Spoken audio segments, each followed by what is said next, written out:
Nama saya Federica Eka Sukmawati. Di sini saya akan menjelaskan tentang bahasa tulisan atau membaca dan bahasa bicara.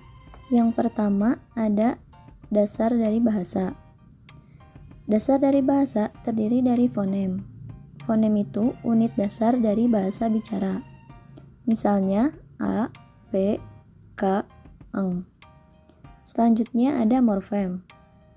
Morfem itu unit dasar dari arti kata. Misalnya, kata mengerjakan terdiri dari meng, kerja, dan kan. Selanjutnya ada sintak. Aturan tata bahasa yang mengatur susunan kata jadi kalimat. Jika dalam bahasa Indonesia, yaitu seperti subjek, predikat, objek, dan keterangan. Selanjutnya ada pragmatik. Pragmatik itu pengetahuan sosial untuk menggunakan bahasa. Jadi, pragmatik itu adalah aturan sosial. Misal, jika kita berbicara dengan orang yang lebih tua, pasti akan berbeda dibandingkan berbicara dengan anak kecil. Yang terakhir ada semantik, yaitu arti kata dan kalimat. Selanjutnya ada faktor yang mempengaruhi pemahaman bahasa. Jadi, kita itu cenderung lebih lama dalam memproses kalimat yang menggunakan kata negatif. Jika kalimat itu mengandung kata negatif seperti kata tidak atau sebuah penolakan, maka kita akan cenderung lebih lama dalam memproses kalimat tersebut. Selain itu juga, kita juga akan cenderung lebih lama memproses kata pasif dibanding kata aktif. Misalnya, kita akan lebih lama memproses kata pasif seperti misal sayur dimasak Nina dibandingkan dengan kata aktif seperti Nina memasak sayur. Biasanya kita juga akan cenderung lebih lama jika di tengah-tengah teks ada kalimat penjelas. Biasanya ini ada di buku-buku teks. Jadi, kita itu perlu waktu untuk menjelaskan bahwa subjek yang dijelaskan itu yang mana.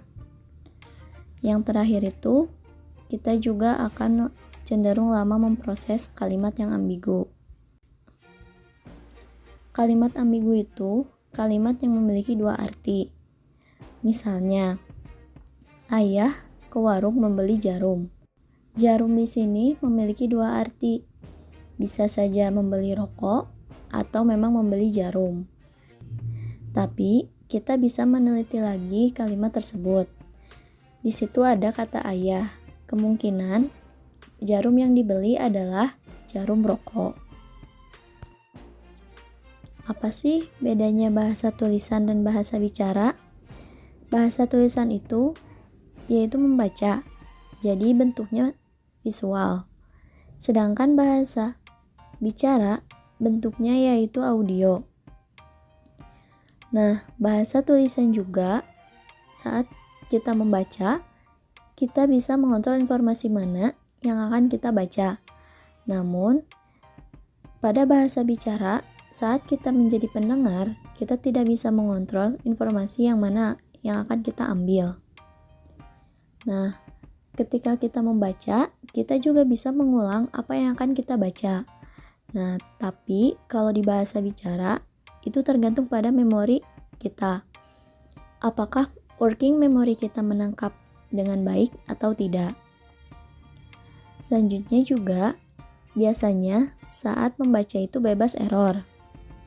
Nah, pada saat kita bicara, biasanya kita sering mengalami salah pengucapan.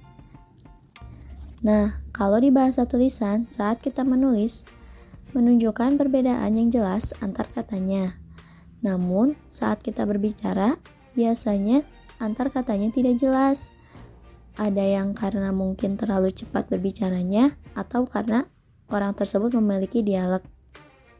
Saat menulis juga, kita bergantung pada kata-kata yang tertulis. Nah, kalau pada saat bicara, kita dibantu oleh petunjuk nonverbal seperti mimik muka dan nada suara. Walaupun bahasa tulisan dan bahasa bicara ini memiliki banyak perbedaan, Namun, keduanya menuntut kita untuk memahami makna kalimat. Jalur membaca ada dua.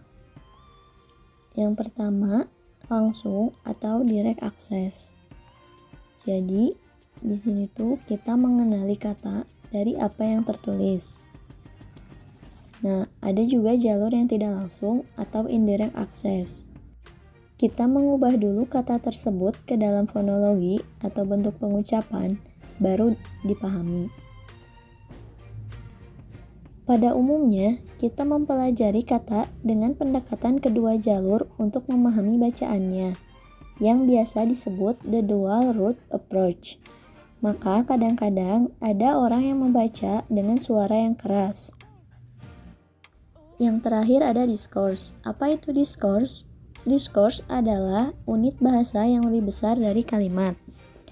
Ketika kita membaca, kita akan mengaitkan pengetahuan dunia kita untuk mengaktifkan informasi yang tidak ada dalam bacaan. Misalnya, ada seorang perempuan yang sedang bersedih berdiri di dekat jembatan. Nah, kemungkinan besar saat kita membaca teks tersebut, kita itu akan berpikiran bahwa perempuan tersebut akan melakukan bunuh diri. Sampai di sini penjelasan dari saya. Terima kasih.